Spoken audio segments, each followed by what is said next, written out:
안녕하세요. 안녕하세요. 연문천자문의 염정삼 문준혜입니다. 자, 오늘은 제 104강 첩어 적방 시건 유방 8글자를 배우도록 하겠습니다. 자, 염 선생님 시작하시죠. 네.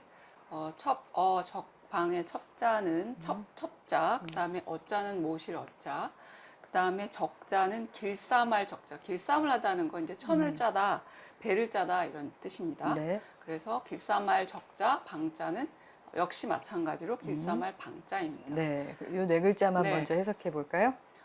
첩과 그 다음에 어는 여기서는 시중 드는 이, 그래서 여인으로서 시중 드는 사람을 뜻하니까 네. 시중 드는 여인들은 길쌈하고 천을 짜고 이런 뜻입니다. 네. 네. 자, 그럼 뒤에 네 글자 보겠습니다. 시건 유방의 이제 시자는 모신다는 뜻입니다. 건자는 수건 건자고, 네. 유자는 장막, 휘장이라는 뜻입니다. 그래서 휘장 유자, 그다음에 방자는 방방자입니다. 유방 그러면 이제 휘장이 달린 방이죠. 네. 그러니까 우리 현대말로 하면 커튼이 달린 방이죠. 그 방에서 수건을 들고 시중을 들다 이런 뜻입니다. 그러면 네. 누가 앞에 이제 읽었던 네 개의 글자에서 그 주어가 나타나 있죠. 첩과 시중 드는 여인들이 네. 이런 뜻입니다. 네, 그러면 이제 이번 강에서는 고대 여인들이 네. 어떤 일을 했었는지 그런 그렇죠. 내용인 것 같으네요. 네, 그렇습니다. 자, 그럼 한 글자씩 보겠습니다. 네. 먼저 이제 첩자입니다. 첩자이죠. 네. 이제 첩자의 구성 성분은 설문의 소전에 보시면 두 부분으로 딱 나눌 수가 있고 네. 아래에 있는 건 잘 아시는 여자 예, 여자입니다. 예. 그럼 위에 있는 부분은 마치 설립자처럼 보이시죠? 네. 그런데 오늘날의 글자는 사실 그렇죠. 설립자로 네, 써 있어요. 설립자로 예. 서 있지만 설립과는 관계가 없고요. 갑골문을 보시면 모양이 요렇게 생겼습니다. 네. 그리고 요 글자는 지금은 요렇게도 쓰고 여기다가 하나 더해서 아, 여러분한테 여러 번 예. 설명드린 신자입니다. 예, 예. 하나 더 있는 글자는 자주 봤는데 네. 한 획이 없는 글자는 사실 낯선 글자거든요. 요렇게 돼 있는 네, 글자도 네. 예. 건으로 해서 글자가 얘는 설명이 발음이 돼 있는데요. 건이군요. 잘 안 쓰죠. 건이나 신이나 본뜨고 있는 모양은 같습니다. 뭐냐 하면 형벌을 내릴 때 쓰는 도구입니다. 네. 형구이죠. 네. 그러면 이 여인은 그러면 형벌을 받은 여인인가요? 그렇죠. 그러니까 예. 죄를 지어서 뭔가 벌을 받은 여인입니다.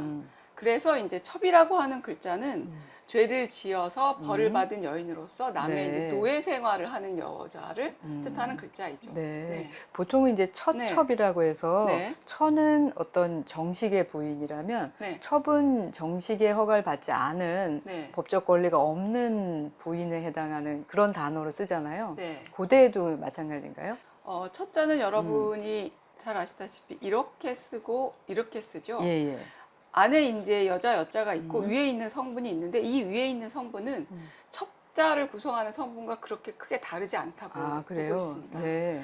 그러니까 요거는 손으로 뭘 잡고 있는 모양인데 역시 뭔가 잘못을 저질러서 벌을 받고 있는 이제 그런 모양으로 해석을 하고 있으니까 네. 첩자나 첩자나 구성 성분에서는 크게 다른 게 없고 거기에 귀하고 천하다 귀천의 그런 구별은 없었던 글자라고. 네. 그러면 이 문장에서는 그냥 부인의 의미로 쓰인 거군요. 아니요, 그런 아니에요. 것은 아닙니다. 어. 여기서는 아무래도 네. 신분상으로 계급이 낮은, 계층이 낮은 여인을 뜻합니다. 아, 그렇군요. 네.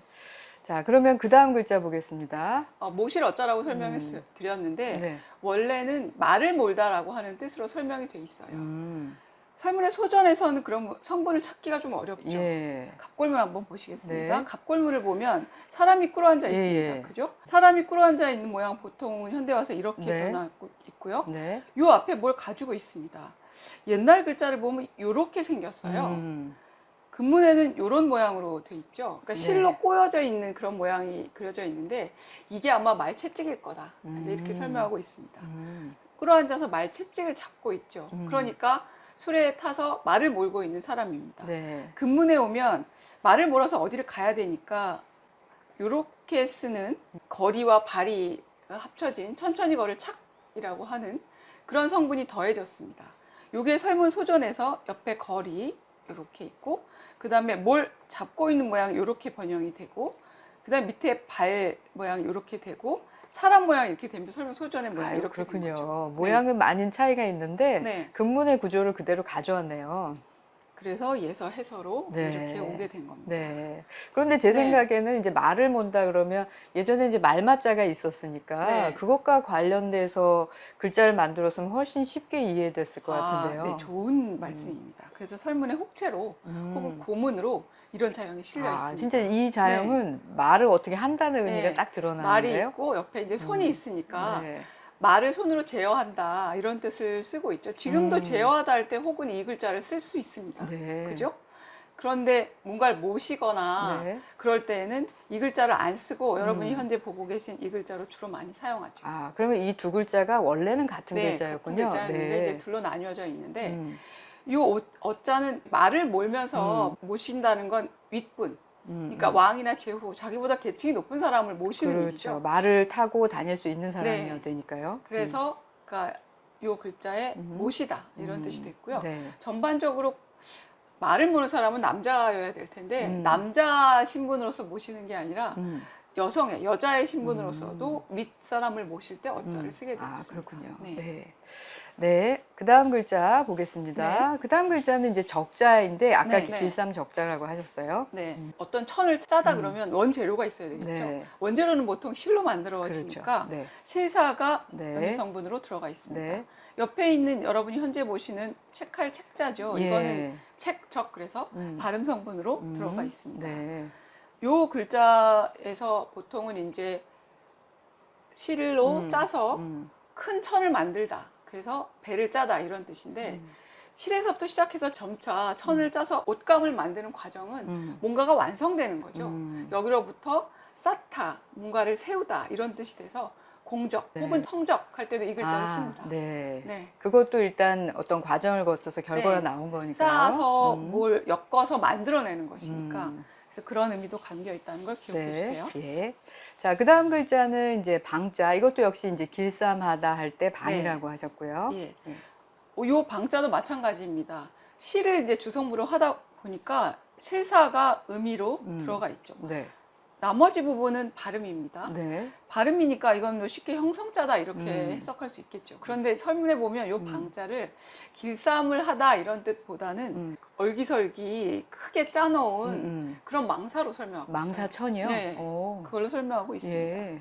그러니까 약간 적과 방은 설문의 해설에 의하면 조금 구별이 되는 거죠. 촘촘하게 뭘 엮어서 아예 구멍이 보이지 않는 천을 짜는 게 적이라면 조금 넓게 그 고리들을 만들어 가지고 짜는 것이 방일 수 있는 그렇군요. 거죠. 제가 지금 적방 해가지고 낯설었는데 네. 우리나라 말은 방적하는 말은 훨씬 익숙해요. 네, 그렇죠. 회사 이름 중에 뭐뭐 예, 방적하면 맞습니다. 그런 이제 네. 옷감을 만드는 옷감을 회사인 만드는 거죠. 회사 이름이죠. 네. 여기서도 둘 다 그런 구별 없이 옷감을 짜다, 만들다 이런 뜻입니다. 네.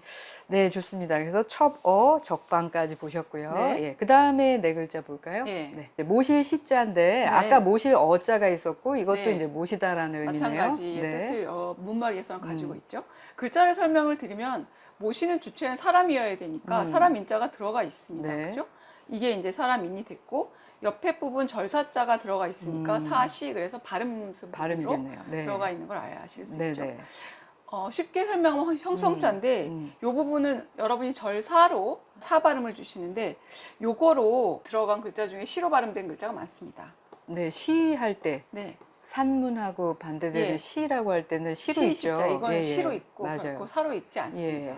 그러니까 이런 이제 발음 계열이 있다는 걸 이제 주의해 주시면 되고요. 시자는 설문에 받들다 이런 뜻으로 해석이 돼 있습니다. 그러니까 잘 받들어서 이렇게 모시는 거죠. 옆에서 시중을 들다. 네. 시중을 들다라고 하는 단어를 혹시 한자어인가 찾아봤더니 거기는 해당되는 한자어가 없더라고요. 아, 그래요? 네. 이 시자를 쓰고 뒤에 무슨 다른 글자를 네, 쓸 것 같은데 아닙니다. 아니네요. 네. 우리말이요. 네, 그렇군요. 그랬어요. 자, 그 다음 글자요. 네. 이 글자는 이제 수건 건자네요. 네. 수건이죠. 이건 이제 전체 상형입니다. 여러분이 늘 이제 수건할 때 쓰시는 그 건자가 바로 이 글자입니다. 근데 네. 이제 전체 상형이라 그러셨는데 어디가 수건인지를 잘 모르겠는데요. 옛날에 수건의 모양이 과연 어떻게 생겼는지 그것까지 저희가 정확하게 고증할 수는 없는데 예전에 설명을 조금 볼게요. 네. 패건이라고 했어요. 그러니까 패건. 허리에 차는 수건인 거죠. 허리에 차려면 어떻게 해야 돼요? 수건만으로 허리에 찰 수는 없고 수건을 매달은 끈이 있어야 되겠죠. 가운데 있는 게 네. 그렇게 매달게끔 돼 있는 어떤 줄인 것 같아요. 아, 그 양쪽으로 이렇게 수건이 늘어져 있는 거죠. 네. 그러니까 그 부분을 네. 허리에 이제 묶어서 네, 사용했다는 그렇죠. 얘기군요. 네. 그게 이제 가운데 획이 점차 길어지면서 네. 현재 보고 있는 해서의 그런 자형이 되었습니다. 네. 자, 이거는 이제 네. 수건 건자였고요. 네, 수건 건자였고요. 네. 자, 그다음에는 이제 장막 U자라고 하셨나요? 네. 장막 U자도 음. 형성자입니다. 지금 조금 전에 배우신 수건이 바로 음이성분으로 네. 나왔어요. 그러니까 이거는 그러니까 네. 천이라는 의미로 들어갔겠네요. 그렇죠. 네. 그러니까 만약에 천이라는 의미에 잘 들어가는 네. 이게 들어가면 네, 네. 이 글자도 있잖아요. 예, 이 글자는 장막이라고 예, 예. 하든지 큰 천을 뜻하지 못하죠. 음. 이 글자는 많은 경우에 어조사로 뭐뭇을 따름, 뭐뭇을 생각하다, 네. 혹은 오직 음, 뭐 이런 뜻으로 맞아요. 많이 예. 쓰이죠. 그러니까 여기서 요 글자를 활용할 수는 없고 휘장 혹은 이제 그런 걸 뜻하려면 천이 좀 커야 되죠. 그래서 요 건을 음이성분으로 넣어서 글자를 네. 만들었습니다. 네. 네. 일반적으로는 수건은 좀 작다는 느낌이 들잖아요. 네, 작다는 느낌이 드는데 요 건자가 들어간 글자들은 보통 천이 그냥 단순히 옷감으로 쓰는 게 아니라 그냥 그대로 크게 활용되는 감들이 많이 들어가 있습니다. 네. 아, 그러고 보니까 네. 진짜 수건 건자가 들어간 것 중에 장막이나 이런 네. 걸 표현하는 글자가 많은 것 네, 같은데요. 맞습니다. 장자도 써드리면 예. 이게 장자거든요. 장막의 장자거든요. 네. 여기도 역시 네. 수건 건자가 쓰였고요. 그리고 이게 장막의 막자입니다. 네. 그러니까 다 수건건으로 구성이 돼 있어요. 그러니까 수건이라고 하는 것 자체가 그냥 그대로 재단이 없이 이제 긴 장방형에 그대로 사용하잖아요. 그런 의미에서 건을 음입으로 쓴 것 같습니다. 네. 나머지 부분은 발음이죠. 예, 세추자가 네. 들어가 있는. 네. 그리고 한 가지 구별할 것은 이 U자의 설문에서는 뭐라고 돼 있냐면 옆으로 치는 커튼이랍니다. 옆으로 치는 휘장. 비교해서 막자는 위로 이렇게 올려치는 그런 휘장이랍니다. 네, 같은 휘장이어도 좀 네. 다르게 그러니까 위아래로 구성이 돼 있네요. 올려치는 올려서 만드는 게 있고 옆으로 이렇게 해서 만드는 그런 이제 휘장이 있었다고 네. 합니다. 자, 네. 그래서 이제 U자 보셨고 마지막 글자 보겠습니다. 이 글자는 방자죠. 근데 방자가 네. 쉬워요. 집호자. 집을 뜻하는 네. 호자. 원래는 네. 이제 방문 한 짝을 그린 그림이었는데 이게 집을 뜻하게 됐죠. 네. 그 아래에 음. 방자가 들어가 있으니 네. 이건 그대로 형성자입니다. 네. 그런데 방을 설명할 때 설문에서 뭐라고 했냐면 집의 중앙에 있는 정실, 그 옆에 있는 방들이다. 아, 원래는 네. 겹방이라는 의미였군요. 네, 옆방, 곁방 이런 뜻이었다가 네. 지금은 이제 그런 구별 없이 다 그렇죠. 집안에 있는 방들은 다 방이라고 부르죠. 맞습니다. 네. 그러면 이제 8글자를 다 보셨고요. 그러면 전체적으로 한번 해석을 해볼까요? 네, 요 두 개의 구절은 앞과 뒤가 따로 떨어진 게 아니라 연결해서 해석을 해주셔야 됩니다. 네. 첩과 시중 드는 여인은 네. 적방 길쌈을 하고 그렇죠. 평소에 이제 옷감을 짜고 그리고 밤에는 이런 뜻입니다. 밤에는 휘장이 드리워진 방에서 수건을 들고 시중을 든다 이런 수건을 뜻입니다. 들고 시중을 든다는 게 무슨 의미인가요? 구체적으로. 예를 들어서 이제 주인께서 이제 주무시려고 하면 먼저 이제 머리도 정리하고 옷도 갈아입고 그다음에 그 세수도 해야 되고 이런 거죠. 그러면 옆에서 이제 수건을 들고 그 물기를 닦으라고 시중을 들어야 되잖아요. 네. 이제 그런 뜻입니다. 그런 일들을 옆에서 도와주는 거죠. 네. 그러니까 고대 여성들이 집안에서 어떤 일들을 했는지 이런 것들에 대한 설명이었습니다. 네. 천자문의 전체적인 맥락 안에서는 이제 집안에서의 생활들을 이제 조금 정확하게 혹은 네. 구체적으로 묘사하고 있는 곳으로 들어가고 있다. 네. 이렇게 보시면 될 것 같아요. 네. 네.